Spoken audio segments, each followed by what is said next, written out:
अहो धनी, गेल्या वर्षी आपल्या शेतात हुमणी अळीचा मोठ्या प्रमाणावर प्रादुर्भाव झाला होता आणि त्यामुळे खूप नुकसान सहन करावं लागलं होतं. पण यंदा आपण सजग राहून योग्य उपाययोजना करून हे नुकसान टाळू शकतो. त्यासाठी आपण प्रकाश सापळ्यांचा वापर करू. हे कसे करायचे ते मी सांगते, नीट ऐका.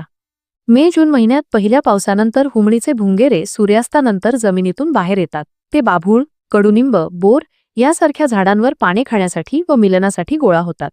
याच वेळी रात्रीच्या वेळेस या झाडांखाली प्रकाश सापळे लावावेत. एक टोपली किंवा प्लास्टिक अस्तर केलेला छोटा खड्डा घ्यावा. त्यामध्ये रॉकेल किंवा कीटकनाशक मिसळलेलं पाणी भरावं. त्यावर एक पिवळ्या प्रकाशाचा बल्ब लावावा. या प्रकाशामुळे भुंगे आकर्षित होतात आणि पाण्यात पडून मरतात. त्यामुळे ते अंडी घालण्याआधीच नष्ट होतात व पुढील नुकसान टळते. जर सर्व शेतकरी एकत्र येऊन हे उपाय करतात तर हुमणी अळीपासून मोठ्या प्रमाणावर होणारे नुकसान आपण निश्चितच टाळू शकतो. तर चला, यावर्षी सजग होऊया आणि हुमणीचा